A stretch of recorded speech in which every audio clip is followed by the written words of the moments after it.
أعوذ بالله من الشيطان الرجيم بسم الله الرحمن الرحيم ظهر الفساد في البر والبحر بما كسبت أيدي الناس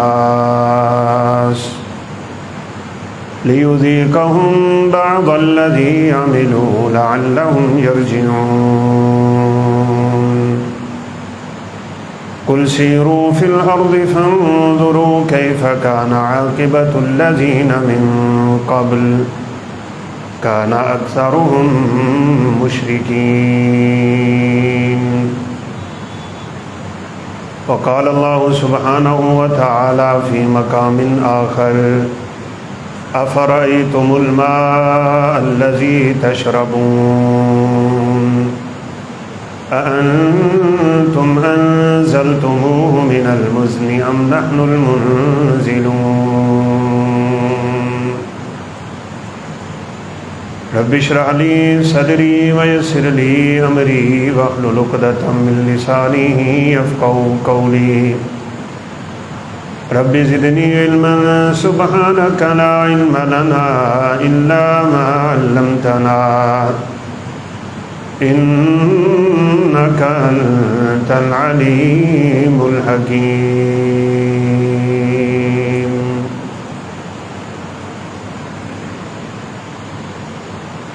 مختصر حمد و ثنا کے بعد پانی اللہ رب العزت کے لشکروں میں سے ایک چھوٹا سا لشکر ہے، اس کی نعمتوں میں سے ایک بہت بڑی نعمت ہے، اور اللہ رب العزت نے انسانوں، حیوانوں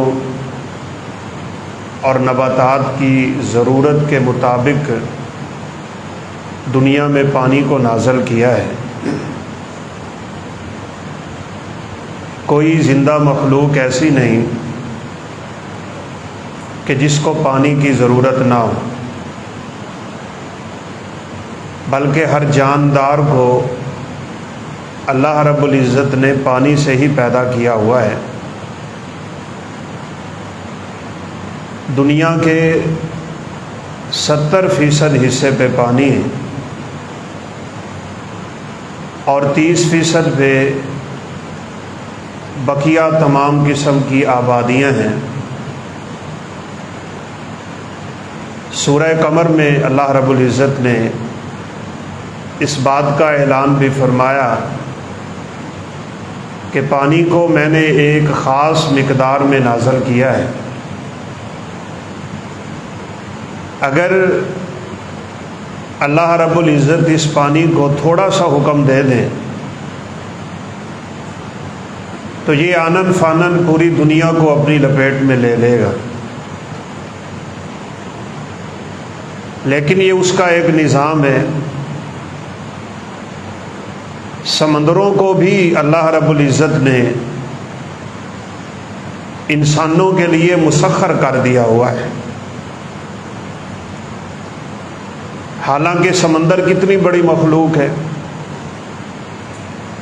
اس کے باوجود اس کو انسان کے مسخر کرنے کا مطلب کیا ہے کہ لوگ سمندروں میں آبادیاں بنا کے بیٹھے ہیں، پہاڑوں جیسی کشتیاں سمندروں میں چلا کے اپنے روزگار کا ذریعہ بنائے بیٹھے ہیں۔ انہیں سمندر کے مد و جزر کا پتہ ہے، یہ کب چڑھتا ہے کب گرتا ہے، کن راتوں میں ان کا پانی جوش میں ہوتا ہے، کب ٹھٹھرتا ہے اور کب گرمائش میں آتا ہے۔ یہ بندہ انسان کو اللہ رب العزت نے علم عطا کیا ہوا ہے۔ سورج جیسی مخلوق کا انسان کو علم ہے، چاند اور ستاروں جیسی مخلوقات کا اللہ نے علم دیا ہوا ہے، لیکن کبھی کبھار اللہ رب العزت اپنی ان مخلوقوں میں سے کسی مخلوق کو اپنی اصل مقدار سے بڑھا دیتا ہے۔ اپنے اصل قانون سے ہٹا دیتا ہے۔ کبھی کبھار زمین لرزتی ہے کہ جس کو ہم زلزلہ کہتے ہیں، کبھی ہوائیں تند و تیز ہو جاتی ہیں کہ جس کو ہم طوفان کہتے ہیں، کبھی پانی جوش مار کے سمندروں اور دریاؤں سے بکھرتا ہے کہ جس کو ہم سیلاب کہتے ہیں۔ لیکن ایک بات قابل غور ہے، اور وہ یہ کہ ہم یہ نہیں سوچتے ایسا ہوتا کیوں۔ اپنی ترتیب اور مقدار پہ چل رہا ہوتا ہے کہ پانی بفر پڑتا ہے۔ اس کی ایک ہی وجہ قرآن نے بیان کی۔ سائنس جو مرضی کہہ دے، اس کے اپنے فلسفے ہیں، لیکن اللہ رب العزت اس کی ایک بہت بڑی وجہ یہ بیان کرتے ہیں کہ جب لوگوں کے گناہ حد سے بڑھ جائیں تو میں ان کو تھوڑا سا جھنجھوڑتا ہوں، لِيُذِيقَهُمْ بَعْضَ الَّذِي عَمِلُوا، تاکہ وہ اپنے ہی گناہوں کی تھوڑی سی سزا دنیا میں بھی لے لیں، لَعَلَّهُمْ يَرْجِعُونَ، اور اس کا مقصد یہ ہوتا ہے کہ لوگ واپس آ جائیں۔ بہت دور نکل گئے اپنے رب سے، بڑی دور نکل گئے وہ دنیا کے معاملوں میں، بہت بھلا چھوڑا انہوں نے مالک کائنات کو۔ اور پھر یاد رکھیں جب دو گناہ دنیا میں سرایت کرتے ہیں تو اللہ معاف ہی نہیں کرتا۔ ایک رب تعالیٰ کے ساتھ شرک کرنا اور دوسرا اللہ کے بندوں پہ ظلم کرنا، یہ گناہ جب سرایت کرتے ہیں تو عذاب آتے ہیں۔ اور آپ کے لیے، ہمارے لیے تو یقیناً یہ خبریں سن کے جیسے کہتے ہیں نا ڈوب مرنے کا مقام ہے، کہ جو لوگ بیچارے دکھوں کے ستائے ہوئے کہیں خشکی پہ بیٹھے ہیں، ان کے جانوروں کو لوٹا جا رہا ہے، گھروں میں بچی ہوئی چیزوں کو لوگ اٹھا کے لے کے جا رہے ہیں، پانیوں میں بھی، سمندروں میں بھی، عذابوں میں بھی لوگ اللہ سے نہیں ڈر رہے۔ ایسا نفسا نفسی کا عالم ہے، اور ظلم کا بازار اس قدر گرم ہے ہمارے معاشرے میں کہ اللہ رب العزت کی ناراضگی کا یہ منہ بولتا ثبوت۔ اگر آج ہمارا خطہ سیلاب کی زد میں ہے اور ہمیں اللہ رب العزت نے فی الحال تک محفوظ رکھا ہوا ہے، تو ہمیں ضرور جہاں اللہ رب العزت کا شکر کرنا ہے، وہاں اس عذاب سے بچنے کی تدبیریں بھی کرنی، اور ان میں سب سے بڑی چیز توبہ و استغفار۔ آج تک دنیا میں کوئی ایسی قوم نہیں آئی کہ جن پہ رب کا عذاب ظاہر ہو کے واپس چلا گیا۔ جب وہ نمودار ہوتا ہے تو اپنی لپیٹ میں لے کے نیست و نابود کرتا ہے۔ اور یہ بھی رب تعالیٰ نے اپنا قانون واضح کیا ہے، احادیث میں بھی اس کا ذکر ہے کہ جن قوموں کو اللہ تباہ کرتا ہے ان کی نسلیں باقی نہیں رہتی، کوئی نام لیوا نہیں رہتا دنیا میں ان کا، وہ نسیًا منسیہ ہو جاتے ہیں، بھول دیے جاتے ہیں، بھلا دیے جاتے ہیں۔ ہم سے پہلے بڑی بڑی قومیں دنیا سے گزری، رسول اللہ صلی اللہ علیہ وسلم کا فرمان ہے انتم تتمون 70 امہ انتم خیرھا وابرھا واعظمھا عند اللہ سبحانہ وتعالی۔ بڑی بڑی قومیں دنیا میں تم سے پہلے 69 گزر چکی ہیں۔ ویسے تو ان قوموں میں آگے چھوٹی قومیں، ایک طویل سلسلہ ہے دنیا کے قائم ہونے کا، لیکن من حیث المجموع دیکھا جائے تو ہم 17ویں بڑی امت اس دنیا میں۔ فرمایا تم رب تعالیٰ کے ہاں بڑے محبوب ہو، تمہارا بڑا رب کے ہاں اکرام ہے، تمہاری بڑی رب کے ہاں عزت ہے۔ اعظمھا عند اللہ سبحانہ وتعالی، اور اس کی وجہ یقیناً رسول اللہ صلی اللہ علیہ وسلم کا امتی ہونا۔ ایک مسجد نبوی کے پاس مسجد ہے جس کا نام ہے مسجد اجابہ۔ بقیع سے تھوڑا آگے نکلیں تو یہ مسجد اسی نام سے موسوم ہے۔ اجابہ کا مطلب ہوتا ہے دعا کی قبولیت۔ رسول اللہ صلی اللہ علیہ وسلم نے یہاں بیٹھ کے 3 دعائیں کی تھی۔ ان دعاؤں میں سے ایک دعا یہ تھی کہ یا اللہ جس طرح سابقہ امتیں مشترکہ عذاب کا شکار ہوئی ہیں میری امت کو نہ کر۔ یہ خدائے ذوالجلال کی قسم آپ کی دعا کا نتیجہ ہے، وگرنہ یہ امت کب کی مٹا دی جاتی۔ سابقہ امتوں میں ایک ایک گناہ جب حد سے سرایت کرتا تھا تو اللہ پکڑتے تھے۔ قوم شعیب علیہ السلام کو لے لیں، ان میں ایک بیماری حد سے بڑی ہے، اور وہ کیا کہ ماپ تول میں کمی کرتے تھے۔ قرآن نے کہا وَلَا تَنقُصُوا الْمِكْيَالَ وَالْمِيزَانَ، کیوں کمی کرتے ہو تولنے میں، کیوں کمی کرتے ہو ماپنے میں۔ بس یہ گناہ جب حد سے بڑھا تو اللہ نے آسمان سے بارشیں روک۔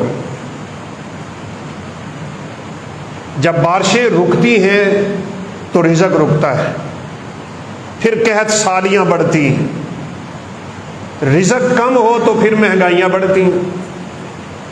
ابھی صبح ہی کوئی ساتھی بات کر رہے تھے کہ میں نے اپنی فصل کو پانی لگانا ہے، پانی نہیں مل رہا، پرلی طرف لوگ ڈوب رہے ہیں، اس طرف لوگوں کو پانی نہیں مل رہا فصل کو لگانے کے لیے۔ جب اللہ رب العزت رزق روکے تو یہی ہوتا ہے۔ اب جب ایک طویل عرصہ تک بارش نہیں آئی، ایک دن بادل نمودار ہوا، قالوا ھذا عارض ممطرنا، اکٹھے ہوئے، کہا آؤ آج اللہ بارش دینے والا ہے۔ اتنا تو رب کو مانتے تھے کہ بارشیں دینے والا وہ ہے، رزق دینے والا وہی، لیکن اس کی الوہیت میں دوسروں کو شریک کر چھوڑا تھا۔ جب اس بادل کے نیچے بارش کی نیت سے جمع ہوئے تو اللہ رب العزت نے اس سے عذاب نازل، بل ہوا مستعجلتم بہ ریح فیہا عذاب علیم، ایک ہوا تھی کہ جس میں ان کے لیے عذاب علیم تھا، دردناک عذاب۔ اور یاد رکھیں میرے بھائیوں، انسان بڑی کمزور سی مخلوق ہے، چاہے ہم اپنے آپ کو بہت بڑا سمجھتے ہیں، بڑی بڑی قومیں جو ہم سے قوت کے اعتبار سے آگے، دنیا کے اعتبار سے آگے، دنیا کو آباد کرنے کے اعتبار سے آگے، اور پہلے بھی ذکر ہوا کہ ہاتھوں سے پہاڑوں کو سوراخ کرنے والی قومیں، وَتَنْحِتُونَ الْجِبَالَ بُيُوتًا، یوں کر کے ہاتھ مار کے پہاڑوں کے اندر اپنے کمرے اور اپنے گھر بنانے والے، اللہ رب العزت کے عذابوں میں سے ایک ادنا سے عذاب کا سامنا نہیں کر سکے۔ چیخ تھی، ایک چیخ پڑی تھی۔ آج بھی اگر آپ جائیں مدائن صالح کے علاقہ میں تو ان کے وہ گھر بنے ہوئے ابھی بھی کھڑے ہیں، عبرتیں ہیں، نشانیاں ہیں، سبق ہے ہمارے لیے، اور ہم ان کمروں میں داخل ہوئے تو واقعتاً انگلیوں کے نشان نظر آتے ہیں کہ یہ ہتھیار سے نہیں، انگلیاں مار مار کے کمرے کھودے گئے، اور دروازہ اتنا اونچا ہے جتنا ہمارا ختم ہوتا ہے، یہاں سے ان کے دروازے شروع ہوتے ہیں، سیڑھیاں لگی ہوئی ہمارے لیے چڑھنے کے لیے، بڑے لمبے قدوں کے مالک، بڑی بڑی طاقتوں کے مالک، لیکن جب اللہ کی نافرمانی اور بغاوت میں حد سے گزرے، ایک چیخ پڑی اللہ رب العزت کے حکم سے، اور وہ چیخ اس قدر خوفناک سی تھی کہ ان کے کلیجے پھٹ گئے، پٹخ پٹخ کے اس نے زمین پہ مارا ہے ان کو، اور قرآن کہتا ہے یوں پڑے تھے کانہم اعجاز نخل خاویہ، لمبی تڑنگی کھجوریں جیسے پڑی ہوتی ہیں، اور آج ان کا کوئی نام لیوا نہیں ہے دنیا میں، عبرت کا نشان بن گئے۔ قوم عاد گئی، قوم لوط گئی، قوم سمود گئی، قوم مدین گئی، کتنی قوموں کے تذکرے اللہ رب العزت نے قرآن میں کیے۔ فَمِنْهُمْ مَنْ أَخَذَتْهُ الصَّيْحَةُ وَمِنْهُمْ مَنْ أَرْسَلْنَا وَمِنْهُمْ مَنْ خَسَفْنَا بِهِ الْأَرْضَ، کسی کو زمین میں دھنسایا، کسی کو ہوا نے پکڑا، کسی کو چیخ نے پکڑا، کسی کو رب کے عذاب نے پکڑا۔ قوم لوط میں ایک بیماری سرایت کر گئی تھی، لڑکے لڑکوں سے برا تعلق کرتے ہیں، فرشتے نے زمین سے اٹھایا، ایک انگلی پہ اٹھایا تھا، پوری کی پوری بستی کو آسمان کے اتنا قریب کر دیا۔ رسول اللہ صلی اللہ علیہ وسلم نے فرمایا ان کے کتوں کے بھونکنے کی آوازیں آسمان کی مخلوقیں سن رہی تھی، وہاں سے پلٹ کے پھینکا ہے نیچے۔ وَأَمْطَرْنَا عَلَيْهِمْ مَطَرًا فَسَاءَ مَطَرُ الْمُنذَرِينَ، اوپر سے پتھروں کی بارش تھی اور یہ بارش بڑی بری تھی، ملیا میٹ ہو گئے، نیست و نابود ہو گئے، آج ان کا کوئی ذکر کرنے والا نہیں۔ یہ قوم بیچاری تو بڑی کمزور سی قوم ہے، دنیا کو آباد کرنے کے اعتبار سے، اولاد اور مال کے اعتبار سے، اپنی قد و قامت کے اعتبار سے، اپنی قوت اور ہیبت کے اعتبار سے ہمارا ان قوموں سے خدا کی قسم کوئی موازنہ ہی نہیں ہے، لیکن ہم بڑے بے دھڑک، بہت بے دھڑک، ایسے ایسے واقعات سننے کو مل رہے ہیں کہ بیان کرتے ہوئے انسان لرز جاتا ہے۔ وہاں ہمارے علاقے میں پچھلے دنوں کی بات، یہ ایک ریڑھی والے سے بندہ پھل لینے گیا، کتنا؟ صرف آدھا کلو، اور کہا جی یہ دانہ خراب ہے جی آپ چینج کر دیں۔ اس نے کہا بھائی یہ اکٹھا ہی چلے گا، ایسے نہیں ہونا۔ تو تکرار ہوئی، وہ گھر گیا، پسٹل لایا، اسے گولی مار۔ اتنا ظلم! پھر رب تعالیٰ کے عذاب نہیں آئیں گے تو کیا ہوگا؟ تین چیزوں سے میرے بھائیوں ہمیشہ بچ کے رہیں، ان کا قیامت کے دن بہت سخت حساب۔ ان دماءکم واموالکم واعراضکم حرام علیکم کحرمت یومکم ھذا فی بلدکم ھذا فی شہرکم ھذا۔ ایک ہی حجۃ الاسلام ہے میرے پیغمبر کا، اسلام سے پہلے آپ نے کچھ حج کیے لیکن اسلام کے بعد ایک ہی حج ہے، اسی لیے اس کو حجۃ الوداع کہتے ہیں۔ اس میں آپ کے الفاظ بھی اس طرح کے تھے کہ گویا سے دنیا سے جانے کا آپ اشارہ دے رہے تھے۔ خذوا عنی مناسککم لعلی لا احج بعد عامہم ھذا، لوگوں مجھ سے حج کے طریقے سیکھ لو، شاید میں آئندہ سال تمہارے ساتھ حج نہیں کر سکوں۔ خطبہ دیا آپ نے، اور صحابہ فرماتے ہیں اتنا فصیح و بلیغ خطبہ تھا کأنہ موضع مودع، گویا کہ الوداع کہنے والے کا کوئی واز ہو، کوئی آنکھ ایسی نہیں تھی جو خطبہ سن کے رو نہ رہی ہو، ہر آنکھ اشک بار ہے کہ آپ صلی اللہ علیہ وسلم کے اس دنیا سے جانے کا وقت قریب آ رہا ہے۔ اس خطبے میں میرے پیغمبر کا سب سے بڑا پیغام یہی تھا، لوگوں کے مال، لوگوں کا خون، لوگوں کی عزت، ان تین چیزوں کا بڑا احترام کرو۔ ان تینوں کا قیامت کے دن بڑا خطرناک سوال ہے، اور ان تینوں کو قیامت کے دن اللہ رب العزت بالکل معاف نہیں کرے۔ بلکہ آپ نے تو کیا خوبصورت تشبیہ دی اپنے صحابہ کو سمجھانے کے لیے۔ پہلے ان سے پوچھا بتاؤ یہ مہینہ کون سا ہے؟ کہا حرمت والا مہینہ ہے۔ یہ جگہ کون سی ہے؟ حرمت والی جگہ ہے۔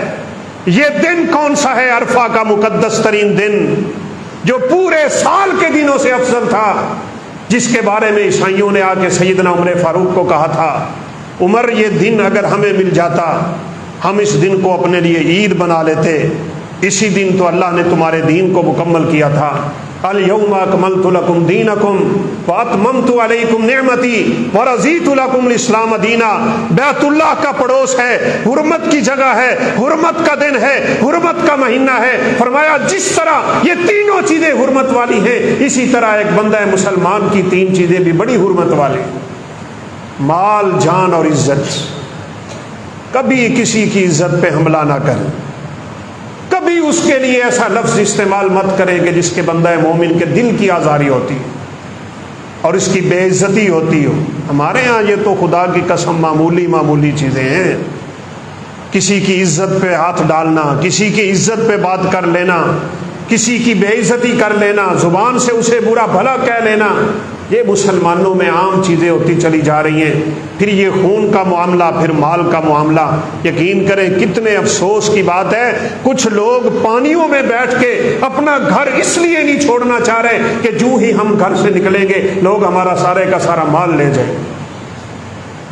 بلکہ صبح ایک بھائی بتا رہے تھے کہ لوگوں نے وہاں سے ٹرانسفارمر اتار دی، چونکہ بجلی بند ہے تو ٹرانسفارمر اتار کے انہوں نے لا کے بازاروں میں فروخت کر دی. بھائیو، جو کافر تھے نا، اللہ رب العزت کے باغی قسم کے لوگ، وہ مصیبتوں میں سب کچھ بھول جاتے تھے.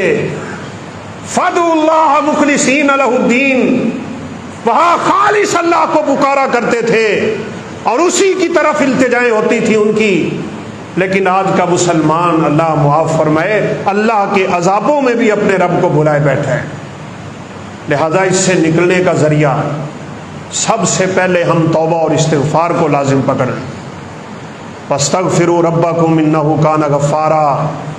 ہمارے گناہوں کی بدولت پانیوں میں طغیانی آتی ہے، ہمارے گناہوں کی بدولت زمین میں زلزلہ آتا ہے، ہمارے گناہوں کی بدولت ہوائیں بپھرتی ہیں، بڑے بڑے طوفان نقصان کر جایا کرتے ہیں، اور اللہ اپنے ان لشکروں میں سے ایک لشکر بھیج کے ہمیں ڈرایا کرتے ہیں، جھنجھوڑا کرتے ہیں. لعلہم یرجعون. مقصد یہ ہوتا ہے کہ یہ گناہوں کو چھوڑ کے واپس اپنے رب کی طرف آ جائیں. جن قوموں پہ بھی عذاب آیا ہے وہ پھر ہٹا نہیں ہے، لیکن ایک قوم ایسی دنیا میں گزری اور اللہ رب العزت نے ہمیں حکم بھی دیا کہ تم بھی ان جیسے بنو. فلولا كانت قرية آمنت فنفعها ایمانها الا قوم یونس. یونس علیہ السلام کی قوم 3 دن کا الٹیمیٹم دے کے سیدنا یونس علیہ السلام اللہ کے حکم کے بغیر وہاں سے نکل. کہا پہلے دن آسمان کا رنگ یوں ہوگا، پھر یوں ہوگا، اور تیسرے دن عذاب آ جائے. اور خود دیکھے بشری تقاضا، رب تعالیٰ کے حکم کے بغیر علاقہ چھوڑ. اللہ اکبر. اللہ نے قوم کو ہدایت دے دی. انہوں نے پہلے دن آسمان کا بدلتا ہوا رنگ دیکھا، پوری کی پوری قوم باہر آ کے اللہ کے سامنے رونے لگ گئی، اپنے گناہوں کی بخشش طلب کرنے لگ گئی، اور اللہ رب العزت کے سامنے سجدہ ریز ہو گئی. اللہ الصمد، وہ بڑا بے نیاز ہے، اس نے پوری قوم کو چھوڑ کے سیدنا یونس کو ہی پکڑ.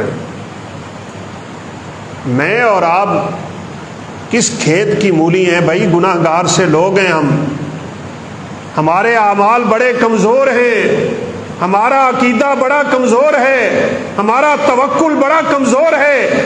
انبیاء دنیا میں سب سے اعلیٰ ظرف ہوتے ہیں، ایمانوں میں، اخلاق میں، آداب میں، حسب میں، نسب میں کوئی ان کا ثانی نہیں ہوتا. لیکن اللہ رب العزت کو یونس علیہ السلام کی اتنی بات بھی برداشت نہیں ہوئی. میری اجازت کے بغیر یونس نے علاقہ کیوں چھوڑا تھا؟ اب کشتی میں سوار ہیں، یہ آپ کی بھی کشتی ڈوبی، اللہ معاف فرمائے، اللہ رب العزت جانے والوں کی مغفرت فرمائے، لواحقین کو صبر دے. لیکن یہ چیزیں ہمارے لیے عبرت ہوتی ہیں بھائی. ہم بڑے کمزور لوگ ہیں، خدا کی قسم ہمیں اپنی موت یاد نہیں ہے. ہمارے دائیں بائیں لوگ مر رہے ہیں، پانیوں میں ڈوب رہے ہیں، لاشیں تیر رہے ہیں، ان کے اموال پانی میں بہہ رہے ہیں، اور ہماری سوئی وہاں کی وہاں کھڑی ہے. ہم سمجھ رہے ہیں ابھی ہمارے لیے بڑی فرصت باقی.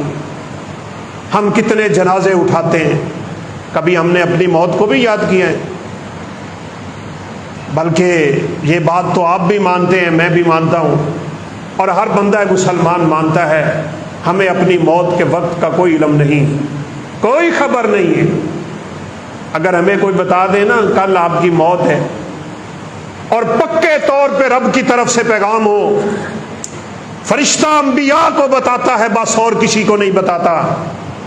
لیکن ہم کہتے ہیں اگر فرشتہ ہمیں بتا دے نا کہ کل عصر کی نماز پہ تم نے مر جانا ہے، آج سے لے کے کل عصر تک دیکھنا ہماری حالت کیا ہو. نہ دنیا یاد رہے گی، نہ اولاد یاد رہے گی، نہ مال یاد رہے گا، نہ یہ دنیا کی رونقیں ہمارے سامنے ہوں گی، نہ ہمیں کھانا اچھا لگے گا. ایک ایک ہی مقصد ہمارا بن جائے گا، میرا رب راضی ہو جائے، میں کل عصر تک رب کو منا لوں، اسے جاتے جاتے اپنے گناہوں سے بخشش کروا کے رب کی جنتوں کا وارث بن جاؤں۔ لیکن مجھے اور آپ کو تو یہ بھی نہیں پتا کل عصر ہونی ہے کہ نہیں ہونی، لیکن ہم غافل کتنے ہیں بھائی۔ اس غفلت کی دنیا سے باہر نکل آئیں۔ میں نے پہلے بھی اشارہ کیا تھا، شاہ ولی اللہ محدث دہلوی رحمۃ اللہ علیہ، اللہ رب العزت نے انہیں قرآن مجید کے علوم کا بہت بڑا حصہ عطا کیا ہو، بلکہ انہوں نے اپنی کتاب میں لکھا ہے کہ میں جب تفسیر لکھتا ہوں تو اللہ میرا سینہ کھولتا چلا جاتا ہے۔ اس کو الہام کہتے ہیں، اللہ کے نیک بندوں کو ہوا کرتا ہے۔ ان کی ایک چھوٹی سی کتاب ہے الفوز الکبیر، قرآن مجید کی تفسیر کے رولز اور اصول بیان کیے، جہاں منافقوں کی نشانیاں لکھتے ہیں نا، وہاں انہوں نے یہ بات لکھی، اور شاید سب سے پہلے انہوں نے لکھی کہ وہ بندہ بھی منافق ہوا کرتا ہے جو اپنی زندگی اتنی بے پرواہ ہو کے گزار رہا ہوتا ہے کہ اسے کوئی فکر نہیں میری موت کب آئے گی اور کیسے آئے گی۔ بھائیو، موتیں آنی ہیں، ہم سب کی آنی ہے، ہمیں فکر لاحق ہونی چاہیے۔ میں اپنے رب کے پاس کس حالت میں جانا چاہتا ہوں، میری موت کیسے آسان ہو سکتی ہے، میں دنیا سے جاؤں تو میرا رب مجھ پہ کیسے راضی ہو۔ آخر ایک دن یا ایک رات وہ لمحہ تو آئے گا جس دن ملک الموت آ کے میرے اور آپ کے دروازے پہ دستک دے۔ اس کی تو دستک کوئی نہیں، اس نے سیدھا روح کو آ کے نکالنا شروع کر دینا ہے۔ بس اس لمحے کی ہمیں تیاری کرنی۔ ہمارے دائیں بائیں موتیں کثرت سے ہیں، بلکہ جو رسول اللہ صلی اللہ علیہ وسلم نے فرمایا نا، بین یدی الساعۃ موتان شدیدتان، جوں جوں قیامت قریب ہوتی جائے گی موتیں کثرت سے ہوتی چلی جائیں گی۔ آپ سب لوگ میڈیا سے واقف، آپ سب لوگ خبروں سے واقف ہیں، کثرت اموات کا اس وقت خدا کی قسم حملہ ہے۔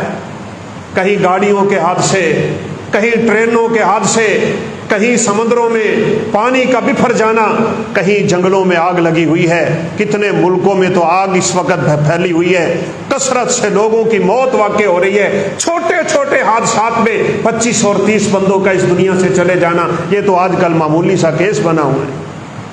ہم کب اکیلے بیٹھ کے کبھی اپنی موت کو یاد کریں گے؟ کب میں یہ فکر کروں گا کہ میری موت آسان کیسے آ جائے؟ بھائیو، ایک حدیث تو ہے، اگرچہ اس کا یہ ٹکڑا کمزور ہے، اس کی آج ہم آپ کو خصوصی ترغیب بھی دلائیں گے، جو رسول اللہ صلی اللہ علیہ وسلم نے فرمایا، ان الصدقۃ تطفئ غضب الرب وتدفئ میتۃ السوء۔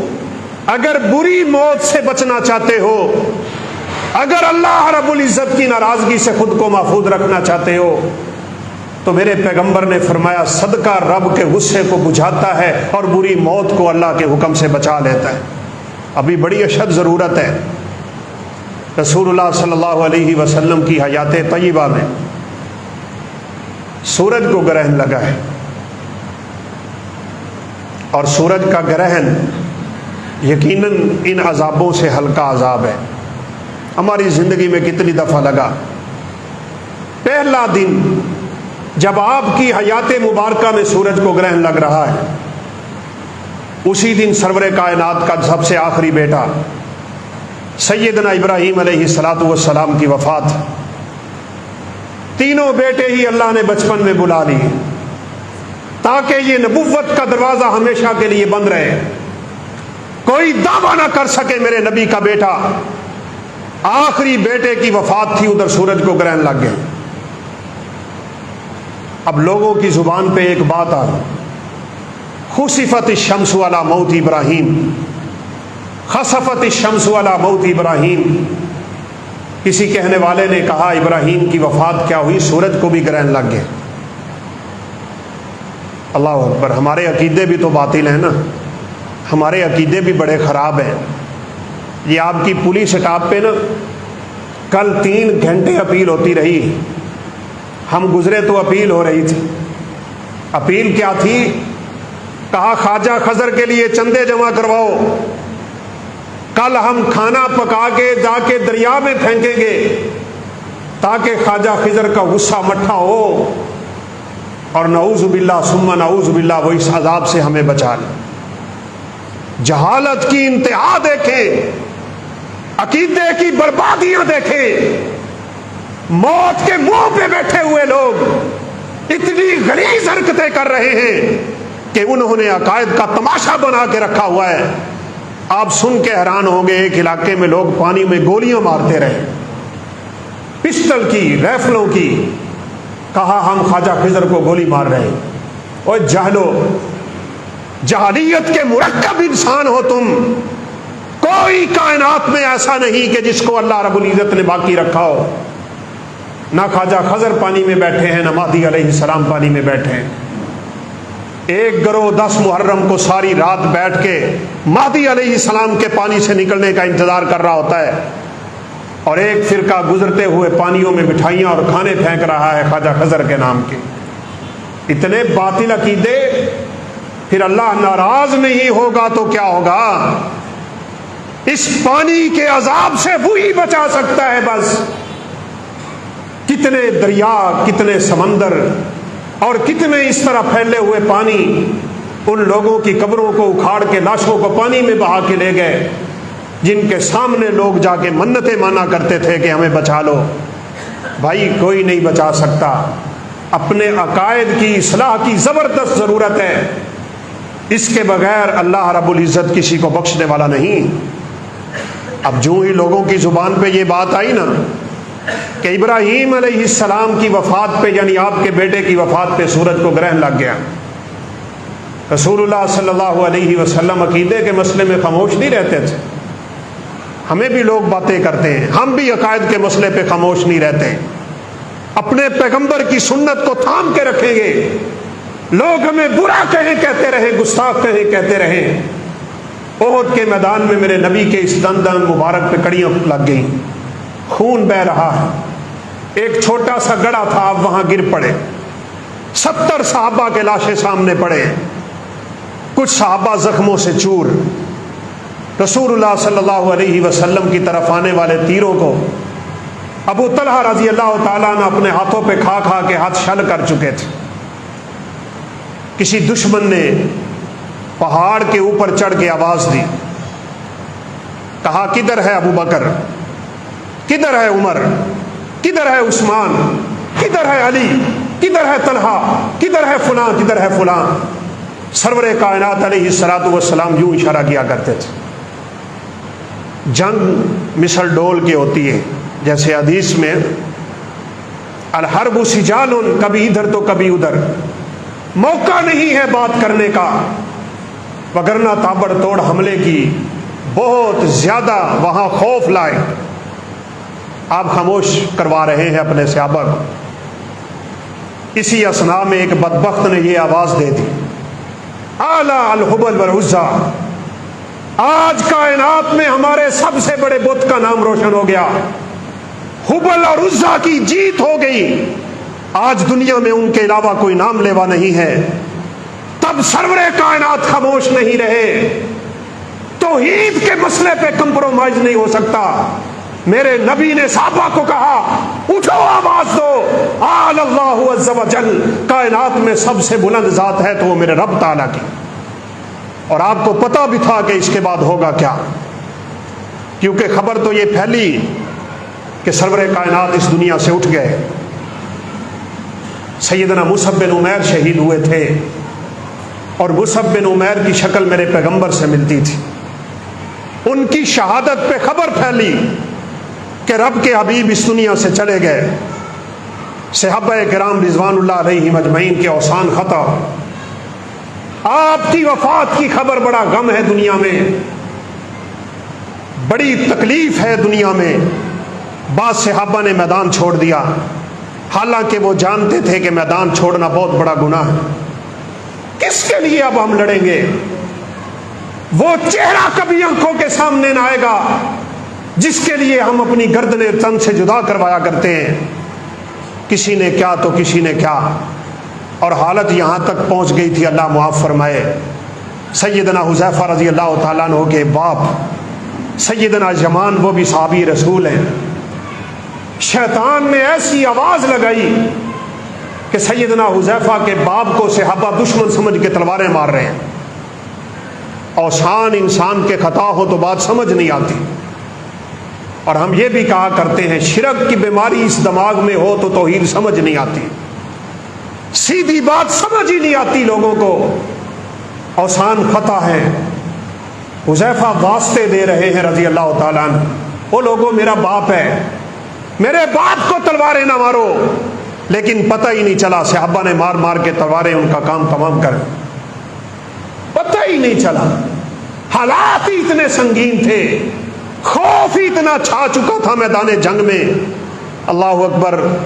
لیکن یہ بڑے صدق و صفا کے مالک ہیں، بڑے سچے دلوں کے مالک ہیں۔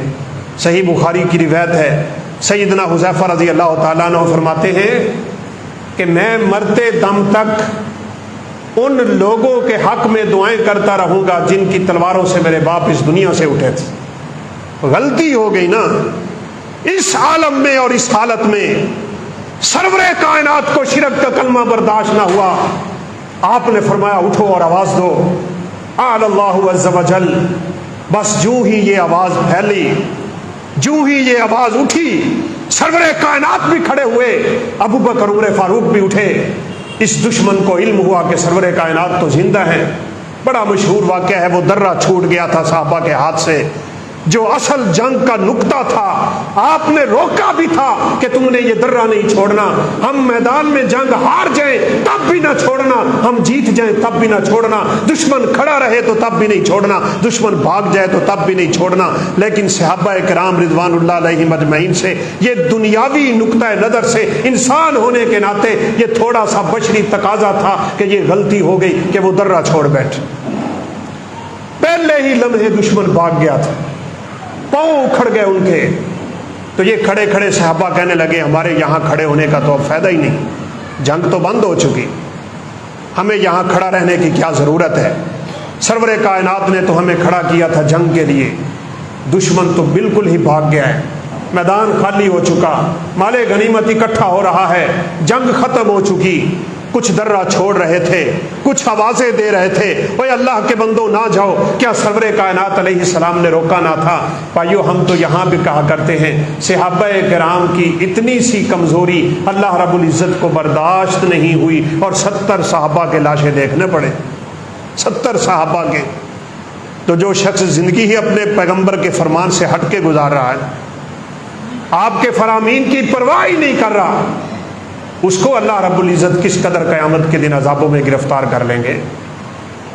اب سیدنا خالد بن ولید ابھی مسلمان نہ ہوئے تھے، اپنا گھوڑا دوڑایا، اس درے پہ چڑھایا، کیا دیکھا کہ سارے مسلمان ہی مال غنیمت اکٹھا کرنے میں مشغول ہیں، اپنی جاتی ہوئی فوج کو واپس بلا کے اس درے پہ قبضہ کر۔ اب وہاں گئے ہوئے لوگ سمجھتے ہیں میدان نیچے ہے، درہ اوپر، پیچھے جبل عہد ہے، سامنے یہ درہ ہے۔ اب جو ہی انہوں نے درے پہ قبضہ کیا تو تیر اندازی شروع کر، سنبھلنے کا موقع ہی نہیں ملا۔ 70 لاشیں تڑپ رہے ہیں میرے پیغمبر کے سامنے، لیکن اس توحید کے مسئلے پہ آنچ نہ آنے دی آپ نے۔ جو ہی آپ کھڑے ہوئے، صحابہ آپ کو روکتے رہے آپ اپنی گردن کو اوپر نہ ہونے دے، دشمن کا تیر آپ کی گردن سے آر پار نہ ہو جائے، لیکن توحید کے مسئلے میں میرے نبی کی غیرت کمال ہے۔ آپ کھڑے ہو گئے، رب تعالیٰ کی توحید کا کلمہ بلند کیا، پورے کے پورے تیروں کی بوچھاڑ آپ کی طرف ہو گئی۔ سرور کائنات کے چند جانثار صحابہ آپ کے سامنے آ گئے۔ یہیں پہ سیدنا طلحہ کا ہاتھ شل ہوا تھا، دکھایا کرتے تھے لوگوں کو، وہ دیکھو میں نے اپنے نبی کے دفاع میں اپنا ہاتھ بھی رب کے رستے میں قربان کر دیا۔ سیدنا سعد رضی اللہ تعالیٰ عنہ سامنے کھڑے ہو گئے۔ اللہ اکبر، کیا شان ہے، کیا مقام ہے، کیا عزت ہے، کیا رفت ہے۔ توحید کی وجہ سے میرے پیغمبر دوسروں کی ترکش سے تیر نکالا کرتے تھے، اور تیر نکال کے سیدنا سعد کو دیا کرتے تھے اور کہتے تھے ارمی یا سعد فداک ابی و امی۔ یہ شان صرف 2 صحابہ کو حاصل ہوئی ہے۔ آپ تیر پکڑا کے کہا کرتے تھے او سعد دشمن پہ تیر چلا، تجھ پہ میرے ماں باپ قربان ہو جائیں۔ اللہ کے پیغمبر اپنے ماں باپ قربان کر رہے ہیں سیدنا سعد۔ یہ صرف 2 صحابہ کو شان حاصل، اور سیدنا سعد وہ صحابی ہیں اول من رما فی الاسلام، جنہوں نے اسلام کی سربلندی کے لیے سب سے پہلے تیر چلایا۔ تو میرے پیغمبر توحید پہ آنچ نہیں آنے دیتے تھے، یہاں سے آگے تو آپ نکل جائیں نا تو اللہ معاف فرمائے شرک کی دلدل میں پھنسے ہوئے لوگوں کی انتہا ہے، خدا کی قسم۔ اب یہ سارا کھانا پکا کے پانی میں پھینک دیں گے کہ خضر کھا رہے ہیں، نعوذ باللہ من ذالک۔ یہ کیا عقیدہ باطل، کھانا ضائع کرو گے، لوگ بھوکے مر رہے ہیں، جانور بھوکے مر رہے ہیں، تم لاکھوں کا کھانا پانی میں بہاتے ہو۔ وہاں سے ہمارے گزرتے ہیں نا لوگ ہیڈ بلوں کی قریب سے، تو پانی میں عورتیں پیسے پھینکتی ہیں، نعوذ باللہ من ذالک۔ لوگ بھوک سے مر رہے ہیں، تمہیں ان کی فکر نہیں ہوتی۔ تو سرور کائنات علیہ الصلوۃ والسلام نے لوگوں کا عقیدہ فوراً درست کر فرمایا ان الشمس والقمر آیتان من آیات اللہ لا ينخسفان لموت احد ولا لحیاتہ۔ اور سنو میرے بیٹے کی وفات پہ سورج کو گرہن کیسے لگ سکتا ہے؟ سورج اور گرہن دونوں اللہ کی نشانیاں ہیں، کسی کی موت اور کسی کی زندگی سے ان کو کوئی سروکار نہیں ہے۔ یہ تو اللہ رب العزت کا ایک ہلکا سا عذاب ہے جو رب تمہیں دکھا رہے ہیں۔ سورج کی روشنی کو ماند کر کے اللہ یہ دکھانا چاہتے ہیں ایک دن آئے گا کہ سورج کی روشنی بالکل ختم ہو جائے گی۔ ہمارے مسلمان جب سورج کو گرہن لگے نا تو دوربینیں لے کے چھتوں پہ چڑھ جاتے ہیں، نظارہ کرنا ہے جی سورج گرہن کا۔ اللہ معاف فرمائے۔ رسول اللہ صلی اللہ علیہ وسلم نے جب دیکھا سورج کو گرہن لگ رہا ہے، اماں جی عائشہ صدیقہ فرماتی ہیں آپ گھر سے اتنے ڈر کے ساتھ نکلے، اتنا خوف تھا آپ کے چہرے پہ، آپ کی چادر زمین پہ گھسٹتی جا رہی ہے، جبکہ آپ ہمیشہ اپنی چادر کو ٹخنوں سے اوپر رکھا کرتے تھے اور فرمایا کرتے تھے یہ نچلا حصہ جو نیچے پھینکتے ہو قیامت کے دن جہنم کا ایندھن بن جائے گا۔ آپ کو یہ بھی شعور نہیں تھا میری چادر نیچے گھسٹتی جا رہی ہے۔ آپ جلدی سے گھبرا کے مسجد نبوی میں تشریف لائے، بلال کو کہا آواز دو لوگوں کو کہ آ جائیں، اللہ رب العزت کے سامنے نماز کے لیے کھڑے ہوئے۔ 4 کام آپ کیا کرتے تھے جب دنیا میں عذاب کی شکل دیکھا کرتے تھے۔ کبھی بادل آتا نا رات کے وقت تو سیدہ عائشہ فرماتی ہیں میرے پیغمبر کا چہرہ بدل جاتا۔ میں کہتی لوگ خوش ہوتے ہیں بارش نازل ہوگی، آپ کا رنگ ہی بدل جاتا ہے، آپ کا چہرہ ہی بدل جاتا ہے۔ وجہ آپ نے فرمایا عائشہ اکثر قوموں پہ عذاب رات کو آئے ہیں، مجھے ڈر ہے کہ اسی بادل میں میری امت کے لیے کہیں رب نے عذاب نہ رکھا ہو۔ ڈرا کرتے تھے، 4 کام کرتے تھے بھائیوں۔ یہ 4 کام آج ہم بھی کریں اگر سیلاب سے بچنا ہے تو۔ سب سے پہلا کام آپ نماز کے لیے کھڑے ہو جاتے، لمبی نماز پڑھتے، اور یہ کسوف کی نماز تو ویسے دوسری نمازوں سے تھوڑی مختلف، 2 رکعتوں میں 4 رکوع ہوتے ہیں، قیام کے بعد رکوع، رکوع کے بعد پھر قیام، پھر قرات، پھر رب تعالیٰ کو راضی کرنے کے لیے قرآن کی تلاوت، لمبی تلاوت کی میرے نبی نے، لمبے لمبے رکوع کیے، لمبے لمبے سجدے کیے، اور جب سلام پھیرا تو اللہ رب العزت اپنے اس عذاب کو ہٹا چکے تھے۔ دوسرا کام آپ غلام آزاد کروایا کرتے تھے۔ اب غلاموں کا تصور تو دنیا میں نہیں ہے، لیکن آپ میں سے اگر اللہ نے کسی کو طاقت دی ہو تو قیدیوں کو جا کے آزاد کروا دو، جو بے گناہ پڑے ہیں نا جیلوں میں بیچارے، کسی غلام کو آزاد کروا دینا اور کسی پھنسے ہوئے کو آزاد کروانا۔ نبی کائنات علیہ السلام نے فرمایا خود کو جہنم سے آزاد کروانا ہوتا ہے۔ تیسرا کام رسول اللہ صلی اللہ علیہ وسلم کثرت سے صدقہ کیا کرتے تھے، اور چوتھا کام استغفار۔ یہ 4 کام بالخصوص جب کسی علاقے میں رب کے عذاب کی نشانیاں ظاہر ہونا شروع ہو جائیں، ان 4 کاموں پہ لوگوں کو کثرت سے عمل شروع کر دینا چاہیے۔ بھائی ہم دور نہیں بیٹھے اس پانی سے، بلکہ دور بیٹھے بھی ہوں تو رب تعالیٰ کے عذاب سے کوئی بچا ہوا نہیں ہوتا اور کوئی دور نہیں ہوتا۔ اس لیے اپنے رب کو راضی کرنے کے لیے اس وقت ان 4 کاموں پہ کثرت سے عمل کریں۔ نمازیں پڑھیں، صرف فرضی نہیں، ان کا تو سوال ہونا ہے نا، نفلی نمازیں، رات کے وقت اٹھ کے رب کے سامنے کھڑے ہو جائیں،